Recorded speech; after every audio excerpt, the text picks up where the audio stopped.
Hey, Toronto. Welcome to How's the Market podcast. I'm Dave. I'm Kate. Thanks for joining us again. Today we're going to be talking about the TRESA regulations that are coming into effect December Wait, 2023. Teresa, this is your friend you're always telling me about, right? No, that's TESA. No, Oh, this is TRESA. So it stands for Trust and Real Estate Services Act, okay. and it's going to be replacing REBA 2002. And if you're not a realtor, you probably have no idea what these words mean or what we're talking We all know about. who Reba is. But anyone who is a realtor had to study them when they were getting their certification and go through all the courses, and I'm sure they've heard REBA a million times. We are getting a large overhaul to the system, and we're going to chat a little bit about it today. Absolutely.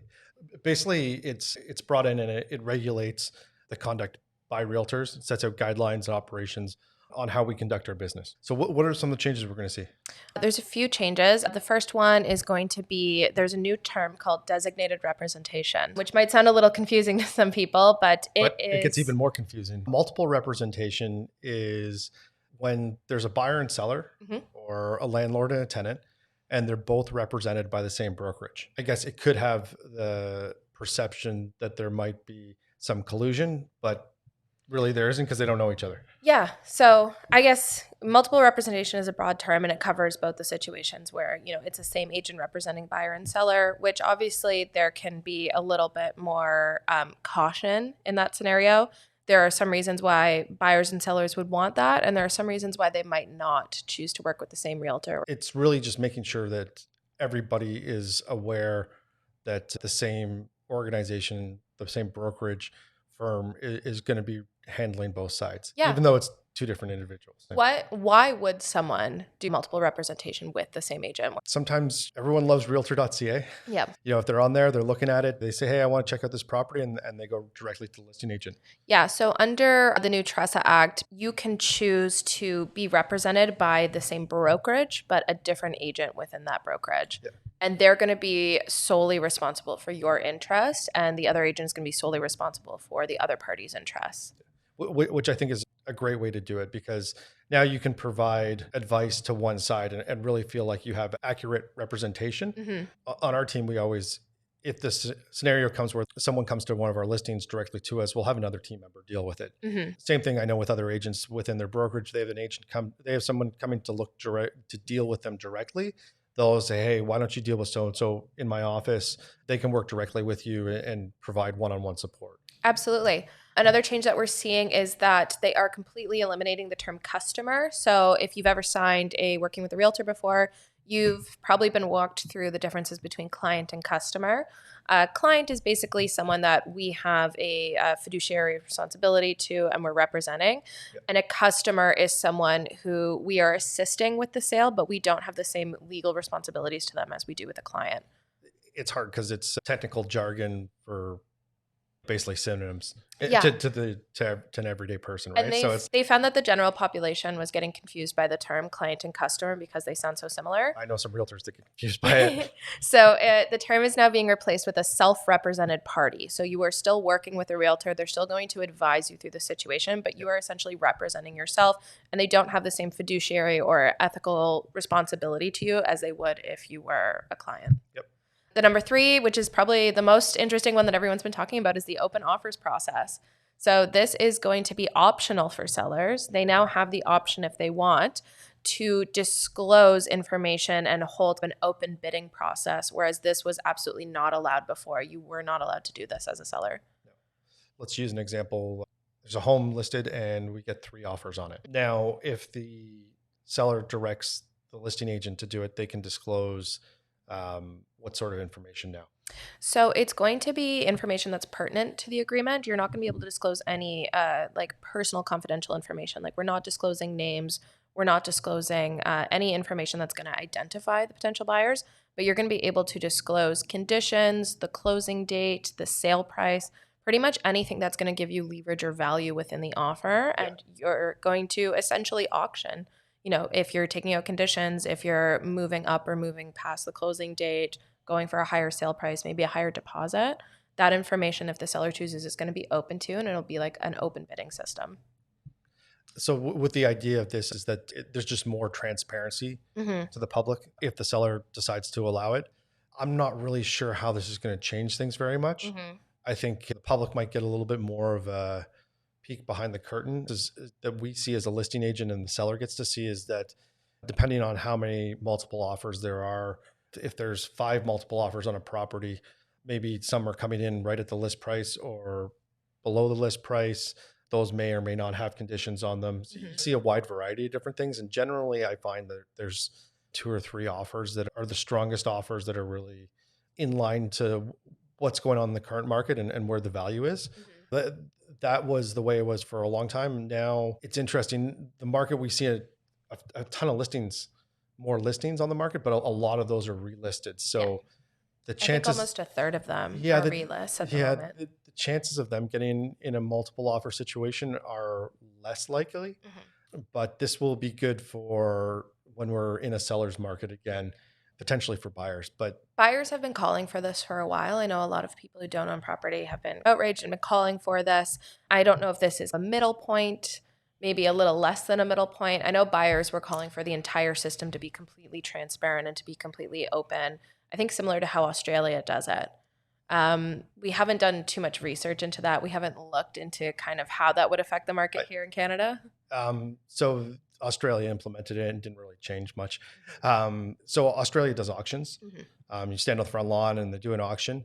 The challenge with doing a live auction like that is the percentage of transactions that actually close from the auction is significantly lower than when you have representation from both sides and you go through the process. Here, when an offer goes firm, it's much more likely, and by firm, no conditions, deposit's been delivered. It's much more likely to close than it is in Australia. My personal belief is you've gone halfway into it, right? Because it's at the seller's discretion. Yeah. So it's going to apply to some properties. It's not going to apply to other properties, which I think is going to probably lead to confusion and frustration with some buyers. I don't know if some buyers are going to say, hey, what's your seller's process on this? How's it going to be? If it's one way or the other, I might walk away from it. Yeah. And some buyers might be interested. They might want the transparency, feel like they're not just throwing a random number out there and crossing their fingers and hoping they get it. Maybe they're going to enjoy the transparency. And if someone is only $2,000 higher, maybe they're willing to go that extra $4,000 or $5,000 to get the offer. Maybe that's appealing to some buyers and some sellers. And for other people, it's not going to be. It's going to be interesting to see how that plays out over the next year. The next one we have is services promised by your agent must be listed in the listing agreement and outlined. This is going to include any promises of staging, photography, videography, number of open houses that you've promised them, any services that you've specifically offered to the client and promised them. They're now going to have to be outlined in the listing agreement, and that's also going to include termination terms. So under what terms can this agreement be terminated early? I think this is a good thing. Just more clarity in a contract. Yep. And again, I think a lot of the top agents are probably already doing this. Yes. So it's basically bringing the standard up, and for the agents who aren't doing it, to encourage them to make sure that all their contracts are crystal clear with their clients. Yeah, I think the only people who aren't going to this clause are the people who hate doing more paperwork. There's always an adjustment. There's a lot of paperwork. Yeah. And we're not even talking about leases yet. Oh gosh, don't get me started. There's going to be a new consumer information guide. So that is going to be given out to the general public, and it's going to be the only guide that RICO considers to be a true information guide. Brokerages cannot create their own version of this. It has to be the TRESA consumer information guide that's given to clients. And I believe it's expected that it should be given to clients at the beginning of every transaction, whether it's a buy or a sale. I like that one. It's one uniform guide across the board and directions to provide it and explain it.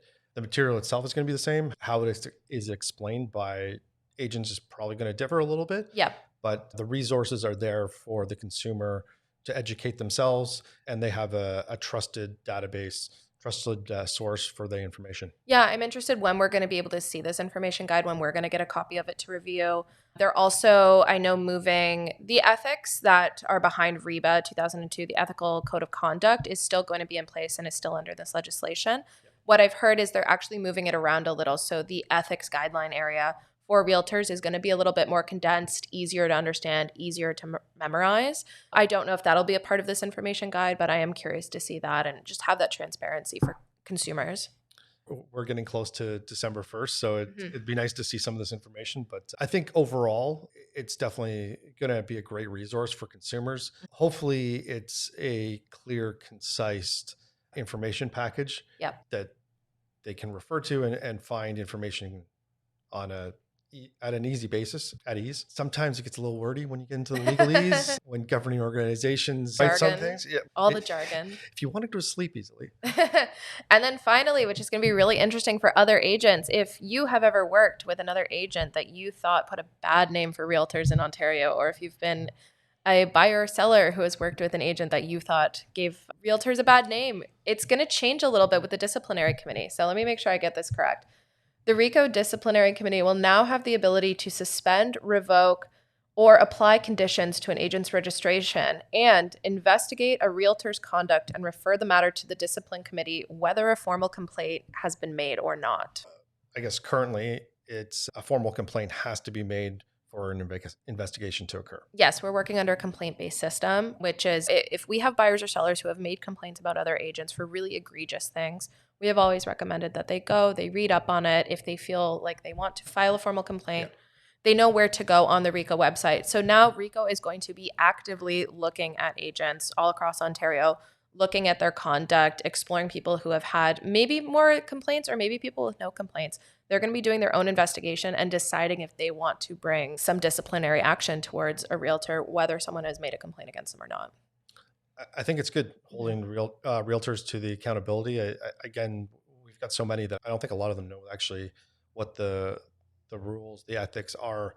They might be familiar when they write the test, but Especially people who have been doing it for longer. If you've been doing this for 15 or 20 years and you've done your standard courses, but if you haven't been keeping yourself up to date and you haven't been on top of it, it's something that can easily get pushed back to the back of your mind and you don't think about. But we are legally responsible. We do a very important job and we deal with people's most important asset or one of the most important assets in their lives. It's important that we are regulated, that we do everything by the book, and that everything is fair and open on the table. I totally agree. I think it'll be interesting to see what the implication of this is to realtors and social media. You know, podcast here, and a lot of realtors can find themselves in trouble, whether they're on Instagram, YouTube, Facebook, TikTok, that they're presenting information that maybe they're presenting a listing that they don't have permission to advertise, and you certainly can't say anything disparaging about a listing. But I don't think there's a lot of people that are aware of that. Yeah. Or if So you're advertising incorrect information about a property. you've got to make sure everything's accurate and it falls within the guidelines of how we're going to present it. And that you have approval. And approval. The most important part. All right, Dave, quick thoughts. How do you think TRESA is going to impact our market? Do you think it's going to make a huge change? And do you think realtors are going to be really receptive to it? I'm hoping there's going to be a ton of new training. Obviously, this is coming in pretty quick. December 2023 is coming up. So what are your thoughts? I think from the regulation side of it, I always embrace more regulation that's actually going to be implemented. I think that there is a need. We saw the number of realtors absolutely balloon over the last 4 years. I think it's 74,000 in Ontario right now. Yeah. We'll see what happens when people come to renew. Yeah. There's a lot of agents who haven't done a transaction in a very long time, probably transitioning out of the business. And it's just getting too costly to carry your license. If you're not actively bringing money in, it's probably an expense that people don't want to carry. So I think that's going to be improved for the people who are actually doing it full time. It's going to make a better system for that. And hopefully creates a better ability for us to police ourselves a little bit. Yeah, and I think that the government is also hoping that TRESA is going to give some confidence to buyers and sellers. I think right now, realtors maybe don't have the greatest name. There's a lot of people who are angry, and they're hoping that this is going to give us positive public impact. People are going to be able to trust realtors again. They're putting transparency on the table. They've even called the act the Trust in Real Estate Services Act. So they're really trying to build that, we want to be the leaders in North America.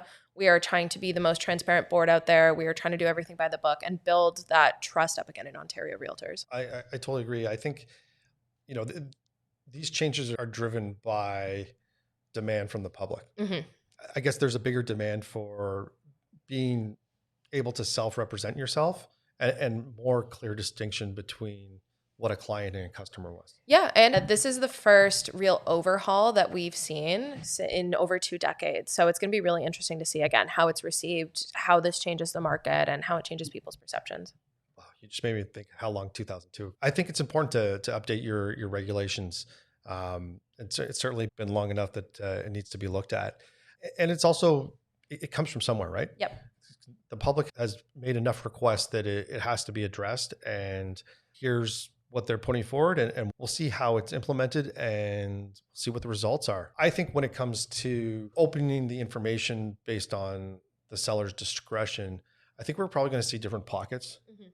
where it's more common, and we're going to see other pockets where they just stick to the way it is. I think there's going to be a lot of attention on the first person to do this, the first seller who decides to do this and successfully closes their house. I think there's going to be some articles written about it. I think people are going to be keeping an eye on it just to see what happens, just to see, get it some attention.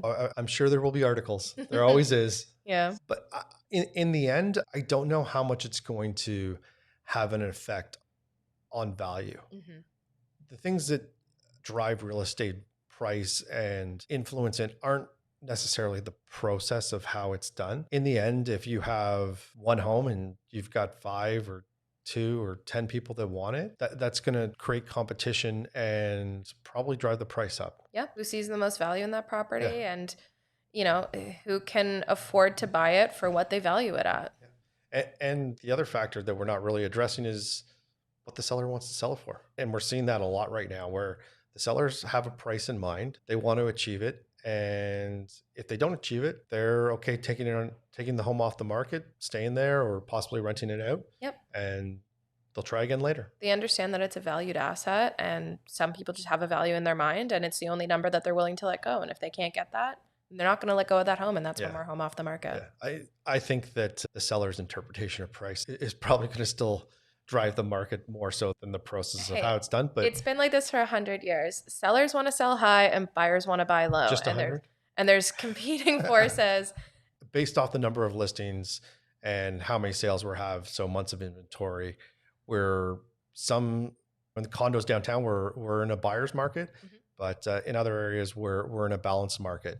Yeah, and a lot of people are talking about the huge influx of listings that we have right now. But as Ken, our broker, pointed out, this is pretty average for Ontario. We just haven't seen average in a few years. Yeah, So we're not used to we've been it. driving the ultra fast lane, We're and not used to it. no. We're used to telling everyone more listings are coming next year. We're used to having a shortage of homes on the market. So now that Yeah. we're getting back to reality and the norm for the last 10 years. The one thing that people don't really look at is we've got so many relists Mhm. where it's okay, we try high, lower the price, relist it. A third of all Yeah. listings on Treb right now are relisted. And it's a great term out there for them, the zombie listings. So when you take away the zombie listings and you take the net new listings to the market and the ones that are really good, those kind of appear to be in a bit of a seller's market, right? Because Mhm. there's still high demand, and those homes are the ones that are getting the multiple offers, Yep. and that there is still the competition for. The new shiny object syndrome Mhm. really stands out usually in the first week. Again, you have to be really more hyper focused, not only on the neighborhood, but on what's the new listing, how is it positioned, to really understand where it's going to play out. So, Kate, thanks for taking us through all that. We'd love to hear what your thoughts are, how these regulations are going to be implemented, and if they're going to change the market, Mhm. how they're going to be adopted by both sellers and buyers, as well as agents. Awesome, Kate. Thanks for taking us through everything. Be interested to see how this is implemented into the market. And let us know if you're going to sell your house, have your agent disclose the information to the buyers out there. Yeah. Are you interested in doing an open offers process on your home? Should they leave a comment below? Leave a comment, subscribe, share, and send this to a friend. We'll see you next time.